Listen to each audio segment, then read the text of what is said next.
You can hear it before you feel it. A sharp crack, a sudden flash of pain.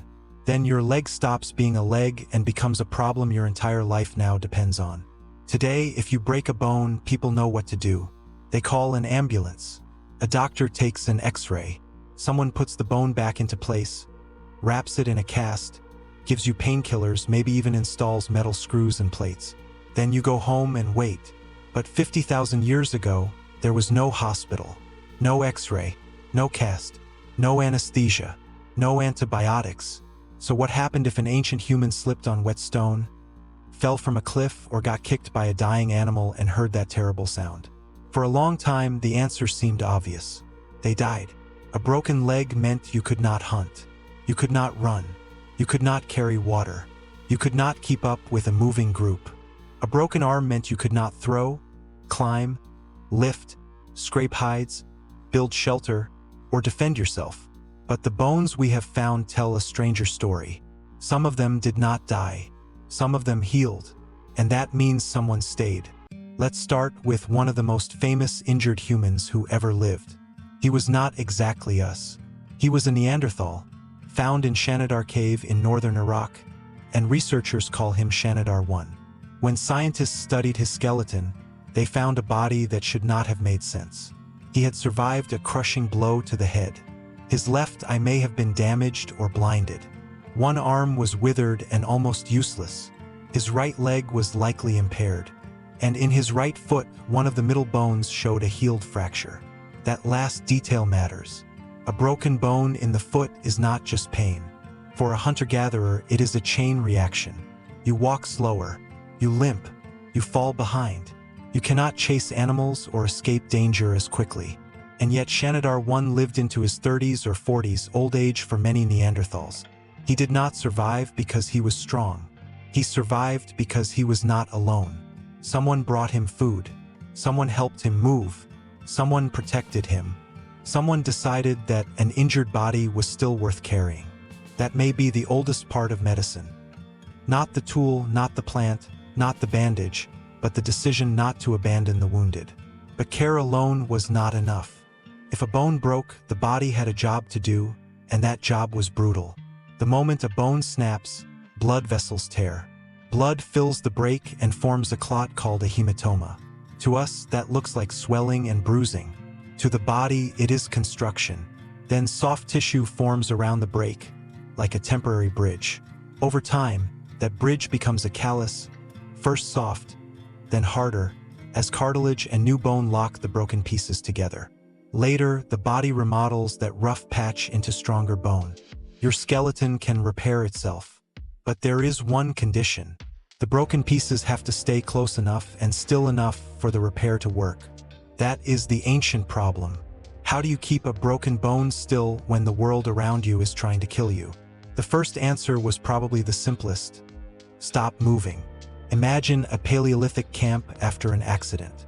The injured person is dragged away from the slope or riverbank where it happened. The group gathers around. Someone checks if the limb is twisted. Someone tries to straighten it, not with medical language, but with instinct. Then they use what is around them. Straight branches, bark, animal hide, plant fibers, leather strips, mud, anything stiff enough to keep the limb from moving, and soft enough not to cut the skin. A splint is not a modern invention. It is a simple idea. Make the outside strong enough so the inside can heal. And that idea appears again and again in ancient medicine. Thousands of years later, in ancient Egypt, we can see the principle more clearly. Archaeologists have found skeletons from the Giza necropolis with long bone fractures that healed with surprisingly good alignment. In one study of Old Kingdom remains, most fractures had healed well enough that researchers suggested successful treatment. That means somebody understood the basics. Put the bone close to where it belongs. Keep it there. Wait, the Edwin Smith Papyrus shows that Egyptian healers approached injuries with examination, diagnosis, treatment, and prognosis. By then, broken bones were no longer only a disaster. They were a problem with rules. But before writing, before papyrus, before formal medicine, the rules had to live inside people. A hunter sees that a twisted limb heals crooked. A mother sees that a child's arm recovers better when tied to a board. An elder remembers which bark reduces pain, which wound became hot and foul-smelling, which patient lived long enough to walk again. No one calls it science, but it is science in its earliest form, memory plus repetition. The most dangerous broken bones were not always the ones that looked worst. A clean break under the skin could heal if the limb was kept still, but an open fracture was something else. Now the body was open to dirt, insects, bacteria, and rot.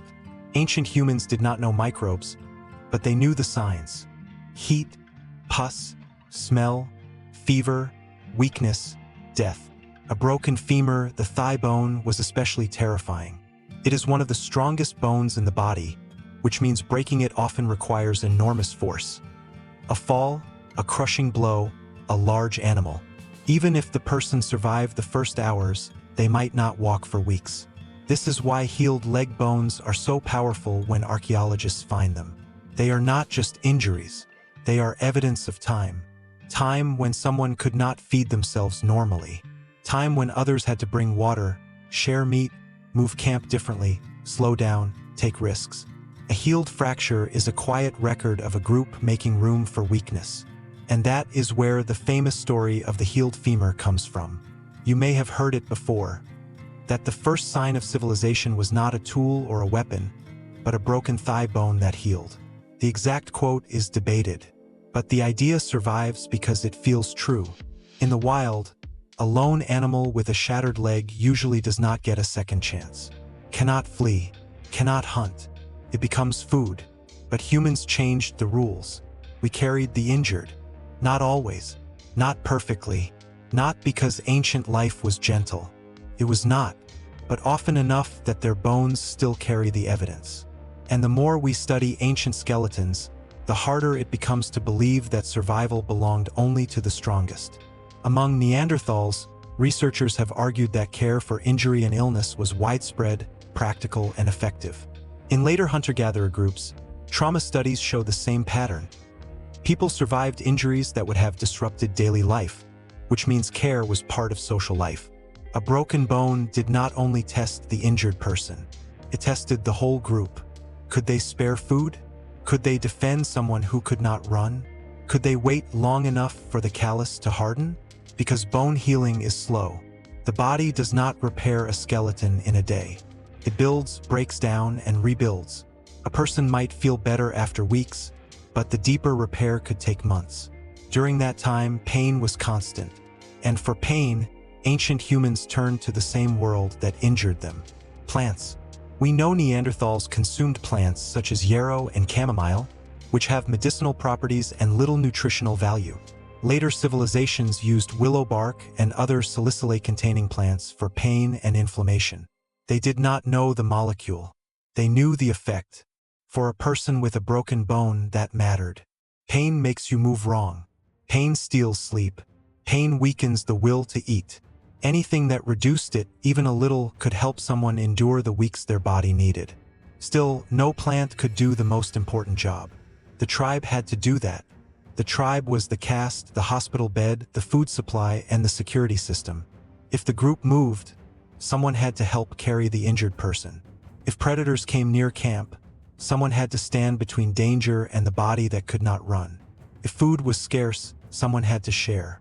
This is the part modern medicine can make us forget. A caste holds the bone, but people hold the patient. Ancient humans survived broken bones because their bodies were remarkable, yes. Bone can knit itself back together from blood, cartilage, and minerals. But biology only starts the process. Social care makes time for it to finish. That is why the healed bones matter. They are not just medical evidence. They are emotional evidence. They tell us that at some point, tens of thousands of years ago, someone fell. Someone screamed. Someone could not stand. And instead of walking away, others came closer. They pulled the body to safety. They wrapped the limb. They fed the injured. They waited through the fever, the swelling, the sleepless nights.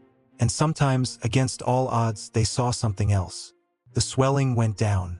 The pain changed. The person sat up, then stood, then limped back into the life of the group. The bone had healed, but something larger had held. The next time you see an X-ray, look past the white line of the fracture. Look past the cast, the screws, the clean hospital light. Underneath all of it is an older story.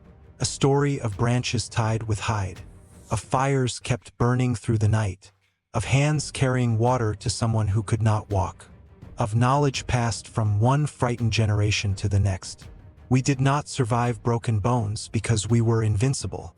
We survived because we learned how to be breakable together.